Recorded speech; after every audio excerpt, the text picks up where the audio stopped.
kan skill yang lumayan bagus ya, bela diri. Selain kita bisa pergunakan buat diri kita sendiri, nanti next kerjaan juga bisa dipakai lagi gitu. Aku mikir ya udah sekalian aja gitu belajar silat. Aku masuk ke silat Betawi akhirnya gitu.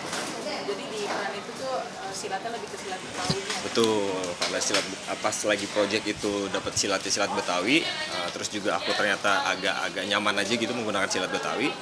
Ya udah sekalian gitu, langsung dipelajari sampai sekarang jadi. Untuk latihannya, mempersiapkan syutingnya berapa lama sih?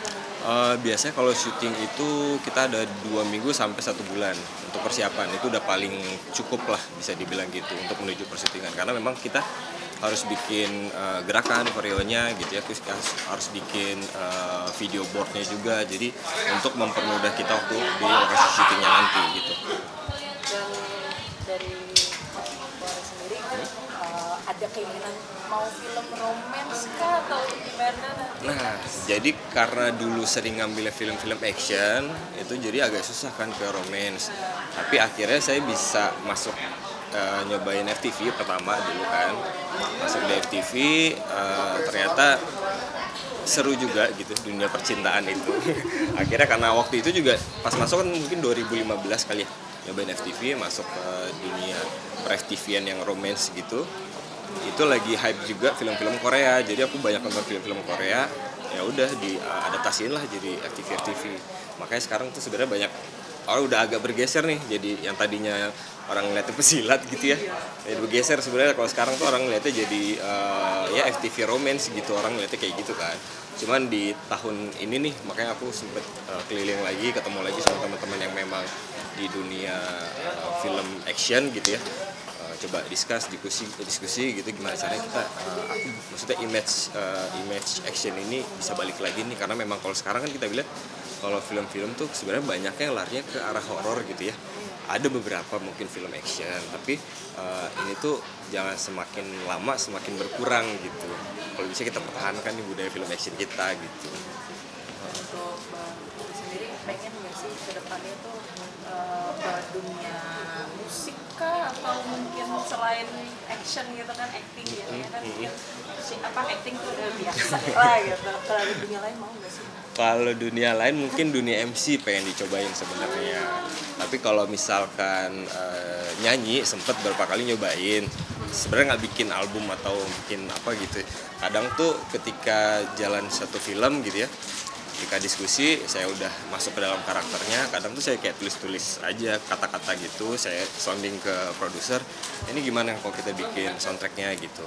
Jadi ada beberapa kali, mungkin tiga kali lah mungkin ya, pas film aku ngisi soundtracknya juga gitu sekalian gitu. Iya, akhirnya masuk juga ke dunia paskanya gitu. Dan untuk Bang Boris sendiri pengen nggak sih selain di dunia entertainment bukan apa sih, mungkin bisnis kah? Bisnis sih ada, aku bikin clothingan, terus bikin cafe juga, karena aku asli orang Aceh ya, jadi bikinnya rumah makan Aceh ya, jual mie Aceh, nasi goreng Aceh.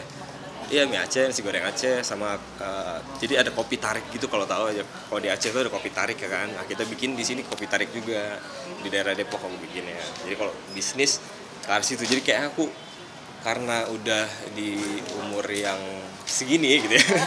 Jadi kayak udah kayak semuanya pengen aku cobain gitu. Sampai tahun kemarin aku nyoba jadi caleg juga. Jadi semua aku cobain kayaknya deh. Iya, kemarin jadi tahun kemarin aku ikut juga kontestasi caleg gitu kan, nyalek di Aceh, ambil dapil 1 dari partai PSI. Nah, nyoba juga jadi pengen tahu nih, kan memang dunia entertainment ini kan luas banget gitu ya, bisa kemana aja, bisa untuk kita berkarya, kita bisa untuk sosial juga. Jadi nggak menutup kemungkinan walaupun memang di luar garis dunia keaktoran gitu ya, aku cobain aja dulu semuanya. Jadi kayak masa mudanya itu terpuaskan lah, bisa nyobain semuanya gitu. Tapi untuk istri kan nih kabarnya gimana sih? Istri lagi sehat, sekarang lagi hamil udah 8 bulan. Insya Allah bulan ini nih 24 Desember Aprilnya. Anak ketiga ini. Jadwalin tanggal segitu? Tanggal 24 ya, karena kemarin itu kan anak pertama sesar kan, kembar sesar kan. Jadi yang kedua, yang maksudnya yang kedua dan ketiga ini mau tidak mau harus ikut sesar lagi gitu. Jadi makanya begitu dibilang sama dokter, ini ya udah bisa pilih tanggal nih, dia bilang gitu, karena harus sesar lagi. Ya udah kita ngelihat tanggal-tanggal yang agak lucu dan bagus, kayaknya tanggal 24 ya, 24, 12, 24 gitu. Oh, karena tanggal cantik. Iya, ya. tanggal cantik gitu. Jenis kelaminnya apa sih Bang kalau boleh tahu? Cowok lagi. Wah, triple tuh Triple jadinya. kill cowok semua. Jadi cowok lagi. Nah itu persiapannya berbeda nggak sih dari yang pertama? Yang pertama, sebenarnya nggak begitu jauh berbeda sih ya. Jadi karena mungkin dari segi apa namanya yang dikonsumsi gitu, obat-obatan atau makanan, yang lain-lain itu vitaminnya gitu-gitu ya, kurang lebih hampir sama kayak yang pertama. Jadi nggak perlu browsing ini itu lagi gitu, tinggal ikutin aja. Dan kayaknya kalau ngelihat Mas Ayu juga sih, Clara tuh kayaknya lebih nyantai nih yang sekarang nih, katanya gitu. Maksudnya mungkin karena kemarin kembar jadi agak besar dan berat mungkin ya. Kalau yang sekarang tuh agak ringan. Cuma karena memang sudah ada dua ini nih yang lincah-lincah ini, paling lelahnya mungkin karena sambil main sama mereka juga gitu. Apalagi masih unyu-unyu banget, terus gimana tuh kalau misalnya nanti yang ini lahir harus merawat tuh tidak cowok tuh gimana? Alhamdulillah kan kemarin yang kembar ini si LV itu kan udah ada mbaknya kan masing-masing. Jadi dari bulan ke 5 bulan kita udah cariin mbak buat mereka gitu. Jadi ngeringanin istri juga kan. Makanya nanti kalau ketika yang ini lahir, LV udah ada mbaknya nih. Jadi tinggal dikontrol aja. Tapi si kembar udah dibungkus sih sekarang. Sekarang udah setahun 4 bulan. Oh, jaraknya agak deket ya. Iya. Terakhir. Iya betul. Kurang lebih 16 bulan kurang lebih. Ada rencana nambah lagi nggak nih? 4 gitu yang nanggung cewek, Eh, cewek mungkin. Kalau aku kayaknya istirahat dulu ya.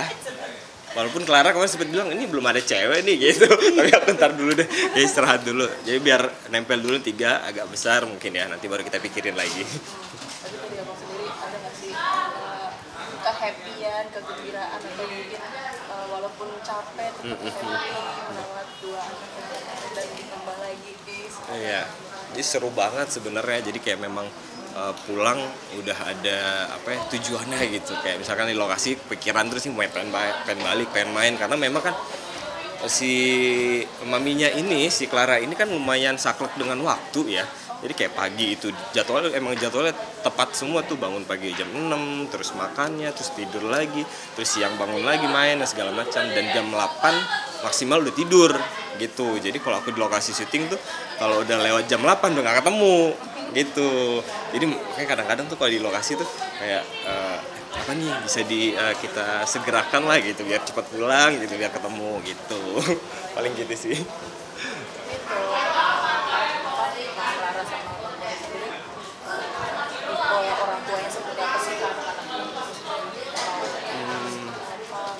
Mungkin kalau ngelihat kurikulum dalam mendidik anak zaman sekarang kayak banyak banget ya, kita sampai jadi bingung gitu ya. Yang kalau zaman sekarang tuh harus A, harus B, harus C. Sedangkan kalau kita ngikutin orang tua yang dulu gitu ya, harusnya begini. Jadi kadang kita kebentur sama itu. Akhirnya kita pun udah sepakat gitu ya, mungkin kita bisalah melihat artikel-artikel atau video-video dokter-dokter yang membahas tentang parenting gitu ya. Boleh kita serap, kita aplikasikan gitu. Tapi kita juga mencoba menyatukan dengan apa yang dibilang sama orang tua biasanya gitu. Karena nggak bisa dipungkiri orang tua juga udah berhasil mendidik kita nih gitu ya. Jadi mungkin ada beberapa yang bisa kita ambil, ada beberapa yang bisa kita ambil dari sini juga gitu. Jadi kita pengennya tuh sesantai mungkin dalam mengurus anak gitu ya, dalam mendidik anak, tapi tetap dalam aturannya gitu. Yang kita takutkan adalah karena kita belum tahu, karena sekarang juga masih 1 tahun 4 bulan, kita belum tahu ya ke depannya kayak gimana. Karena ada fase-fasenya juga, nanti akan jadi tantrum lah, akan lebih apa. Ketika dia mau sesuatu nanti akan, kalau kita kasih langsung dia akan jadi keenakan, manja dan lain-lain. Nah, kita belum menyentuh ke tahap itu tuh. Tapi sejauh ini sih dengan kita ngasih mengedidik mereka itu dengan kayak as a friend gitu ya. Sejauh ini sih belum ada terlihat ketantruman, jadi masih bisa diajak, malah sekarang udah bisa diajak komunikasi gitu, kayak jangan atau apa, ini nggak baik, ini kayak gitu-gitu udah bisa nih diterima sama mereka. Karena kita sempat nyoba beberapa kali gitu, kayak dia mau ngambil sesuatu, kita yang jangan, kita rebut gitu ya, itu malah dia nggak mau lepas gitu. Tapi ketika kita udah ngajarin minta gitu kan, sekarang mereka udah bisa kalau mau sesuatu tuh harus minta gitu. Jadi ketika dia mau ngambil barang, kita no gitu, kayak jangan Dedi minta gitu, dia akan ngasih gitu. Sejauh ini sih masih bisa diajak komunikasi nih, nggak tahu nih ke depannya ya. Gitu. Kalau gadget sendiri batasin? Nah itu dia, saya agak bingung. Jadi karena memang saya hobinya kan nonton banget ya, anaknya nonton film. Jadi sehari itu saya bisa 5 film mungkin saya nonton terus tuh. YouTube juga saya nggak bisa berhenti gitu. Terus sempet ini aja sama istri itu kadang aduh ini gimana ya cara nonton, pengen ngasih wawasan tentang film ke anak nih gimana gitu.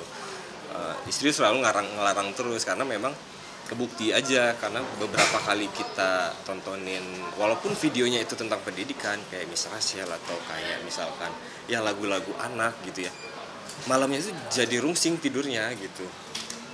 Jadi makanya makin kesini kita udah stop video itu, tidurnya jadi enak, kita juga jadi nggak keganggu, maksudnya kita juga jadi nggak susah gitu ngurus mereka. Nah paling pelariannya adalah kita ngeliatin video-video mereka aja, kan kita sering video ini sehari-hari gitu, jadi video itu yang kita liatin, paling gitu sih.